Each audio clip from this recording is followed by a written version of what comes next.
We are on our way to Auburn. It's one of our longest trips that we have done with this Travel TVL, but we are very much looking forward to it.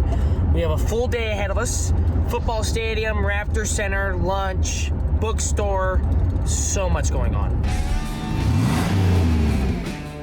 Travel TVL, powered by University Kia. Well, I got here a little early. I wonder when the game is starting. It's gonna fill in soon, but you know, I definitely was first in line today. It's you know, I'm ready whenever the game does start. Can't wait to see a lot more people show up. In the fall, we have a lot of jackets, a lot of sweaters, a lot of layering pieces. We're kind of like a lifestyle store, so we have everything you would need. We have shoes, jewelry, accessories. We have gifts, you know, for your friends. Definitely clothes is our main focus, but we sell for all ages. We kind of focus on college students, but we go all the way up to whatever age because style doesn't really have an age in our book. Really Well Read is for everybody, if you can't tell, because there's something for everybody. So it's coffee, books, and wine. And so if you're a student who needs a place to study, if you want to come and hang out with your friends, that's your spot. If you're coming for maybe a date or a first date and you're not really sure where to go, you should come here. And so also the premise behind it, the wine at night with the desserts, my husband and I love to go on dates, but we might want to go somewhere different to have dessert. And so this also serves as an opportunity to go have dinner at one of your favorite places here at Auburn or Opelika, and then come back here for a homemade dessert and wine just to finish off your night. Talk about the vibe for Auburn as a city itself. It's not directly connected to the university all the time, so can you kind of talk about that vibe as well? Auburn is wonderful. Richard and I moved down here for undergrad, and it's so wonderful we stayed to raise a family. It is such a sweet community that meshes really well with the university. And what I mean by that is sometimes you can't tell if you're on campus or if you're downtown, which is unique to Auburn. The sun is shining. We were not late because of me. We left on time. I got here on time. We're ready to go. Everyone always says, Anna, you're late, but we left on time. The sun is shining. We're in Auburn. We have delicious coffee from Well Read. The day is going great. Charles, do you have anything you'd like to say, or are you just gonna make weird actions? Showing excitement. Are you miming? Can you pantomime? Hey. Just tell us about the Hound. What can people who haven't been here before expect when they come into this restaurant to have a meal? Well, they can expect great food and great service. We really strive to be at the forefront of both of those things, you know, along with our beverage program as well. Our tagline is bacon and bourbon, so we have a bacon-centric menu, and as well as a pretty vast selection of different whiskeys and bourbons.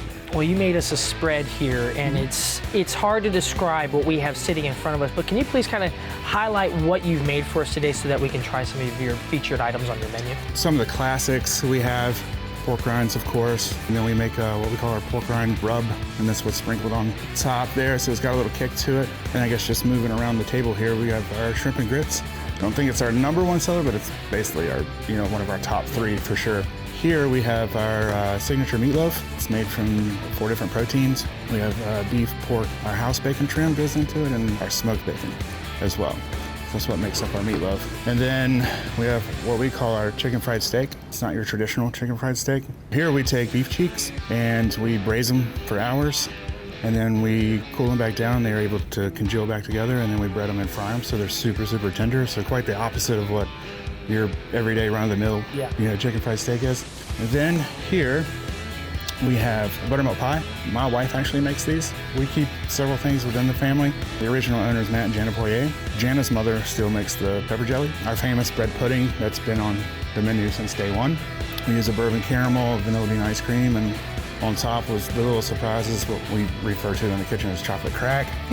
But it's a saltine cracker, and it's like toffee on one side and then chocolate on the other. And then last but not least is our most popular appetizer item, and that's our bacon flight. Since we pride ourselves in our bacon, we cure our own in-house, and we don't use any nitrites as a natural salt cure. We always have our house bacon that we sell, and then This happens to be a black pepper molasses, and then next to that is an applewood smoked. Like you said, 2.0 kind of idea. You have your traditional, but then you've done your own kind of spin on it, and it makes it very unique. So I really appreciate that. So I was going to show you guys all the food as we were eating it, but we've just like destroyed it. Anna ate everything.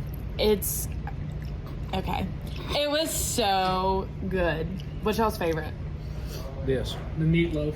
What is that, Patrick? This, I don't know what, buttermilk pie? Buttermilk pie. Buttermilk pie. The bread pudding, though. The shrimp and Can't knock grits. it. Oh my gosh. Okay, yeah, I'm gonna try some of this bread pudding. We're standing in front of Toomer's Drugs, which opened in 1896, and if you haven't heard of it, it is an absolute staple of Auburn, Alabama. And we're right here at Toomer's Corners, which if you don't know about Toomer's Corner, that is where they roll the trees. It was started as a tradition in the 1950s and became something they do just for any major occasion that happens at Auburn University. So it's a big traditional site when you come to downtown Auburn. Hey there, how are you? Okay, we get it. This lemonade is delicious. Do you like it? Yeah, tops. Lemonade's lemonade, but this is the best lemonade I've ever had. I'll say this is a size small, but now I kind of wish I got a large. It's true. Refreshing, crisp. It's right next to campus. If I'm coming to a game here, I see the hype of why people got to stop here. They have a lot of cool old Auburn tradition stuff inside. It's a classic place. You got to hit it up.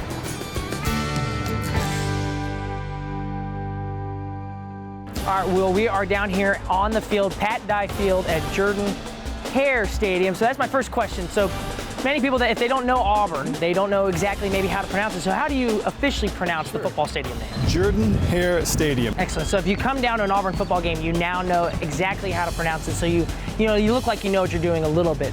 This is not a small football stadium. This is almost 90,000 capacity. I can imagine the prep work that goes behind setting up for a game. There's a lot that goes into it. You saw the Eagle training that takes place because they practice just like the football team does.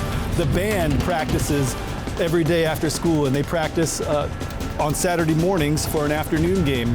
We've got the hype videos on one of the biggest video screens in college football, and all of that together sets the stage for what we believe at Auburn is the best game day experience in the country. Really, it's a party, it's a family reunion with 87,451 of your best friends.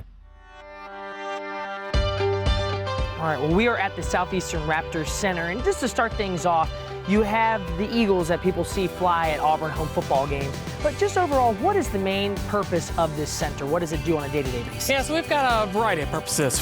We're most well known for the Eagles on game day, of course. But we also have a rehabilitation section, our hospital, that gets in about 300 sick, injured orphan raptors each and every year.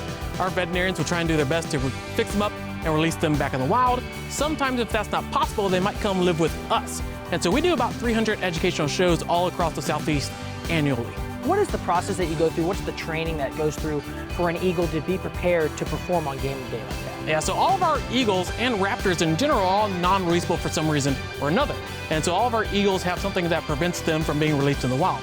Once they come to us, we'll kind of start working with them and seeing if they could perform those pre-game flight duties. What that entails is basically just taking them over to the stadium and just flying them. And we actually start that process annually in about June or July. And even now, these birds that have been flying for, Spirit flew for 18 seasons. Every July, she'd go back to the stadium and she'd start her training all over again. So we're there Monday through Friday, getting them used to that training, getting them used to flying in the stadium. That way on game day, it's just another practice to them. It's just 90,000 people happen to be watching. Well, that's it for our trip to Auburn. We took you to the Hound. We took you to Well-Read Bookstore. We took you to the Raptor Center, and we even brought you into Jordan Hare Stadium to get a great look at the football stadium where Auburn football plays. A fantastic environment, a great trip we took down here to Southern Alabama. And remember, since you tell them, hey, Charles sent you, they'll charge you an extra 15% now. It's going up. It's going up. So you might want to mention that. Travel TVL, powered by University Kia.